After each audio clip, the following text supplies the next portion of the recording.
Hey y'all, happy Monday. Welcome to another week of Daily Devos with Nancy Joe. So we are still in Psalm 1 and loving the word for this week. We're continuing in Psalm 1, of course, and picking back up into Psalm 1, verse 3. So last week we talked pretty in depth just about that first part, that he shall be like a tree. This is the blessed one, remember, shall be like a tree, firmly planted and tended by streams of water. Oh my, and all of the semblance that went into that. I do want to just take a moment to refresh and remind us about the streams of water, and that being the Holy Spirit. That the Holy Spirit is the one that nourishes us and replenishes us and that brings help and aid to us. And this is in day 11 of the Psalm 1 book, if you have it. And again, just a quick reminder and refresher for focusing this week. I know that there is so much going around about the coronavirus and everything that goes with that. But we have the Holy Spirit living on the inside of us, the very Spirit of God that raised Jesus Christ from the dead, the Spirit that He gave us of Himself, not one of fear. And so this is what I want to start the week out with, is from John 14:16. And so we talked again that the Holy Spirit is the water, is the streams that nourish us. Now, Jesus said in John 14:16, He said, I will ask the Father, and He will give you another comforter. And then the Amplified Version breaks down that word comforter, and it lists different things, different names, different ways in which the Holy Spirit would present or manifest Himself. He says, and He will give you another comforter that He may remain with you forever. But here are the other names, or here is how the Amplified breaks down the word comforter, or the name comforter of the Holy Spirit.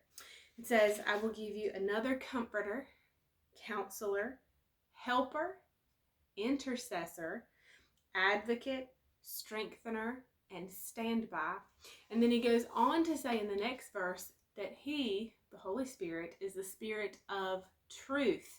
Now, that's why I really wanted to bring this out today in heading into this week. And I know that there's some uncertainty where schools are closed, many churches were closed yesterday. And so trying to keep our head on straight in a world gone crazy, Rick Renner wrote a book titled that, and I can't wait to read it. But, how do we keep our head on straight? How do we stay firmly planted and rooted and established? Well, we have the Holy Spirit. And He promised, He was given to be all of these things to us. The comforter, counselor, helper, intercessor, advocate, strengthener, standby, and Spirit of truth.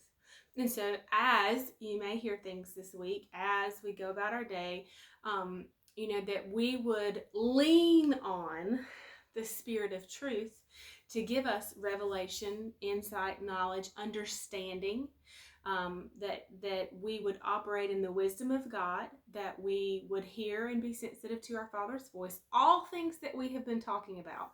And remembering that we can hear our Father's voice, and that if we belong to Jesus, if we have taken Him as our sacrifice, then we are children of God, and that we do stand righteous before the Father, and we do have right to hear Him, and we have right to expect for Him to answer us, and we have right to expect what His promises are. We talked about that yesterday.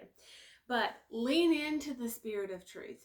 Ask the Spirit of truth for revelation. Ask Him for wisdom. In Proverbs, it tells us, in all you're getting, get understanding, what we need to do, asking for clear revelation and insight. And that is what I just wanted to pour into you today. I know that's a little bit short, but if you have the Psalm 1 book, it has the spaces written out where you can define comforter, counselor, helper, intercessor, advocate, strengthener, and standby. So look it up. Take some time, take a few minutes, and just write down, this is what Holy Spirit was given to me as. He was given to me to be a counselor, to be an advocate, to be a standby, and to be the Spirit of truth. Write those things down, meditate on it, and then be confident in the fact that your Father has sent the Holy Spirit to remain with you and in you forever. All right, y'all, I'll see you tomorrow, and we will move on in verse 3. Bye.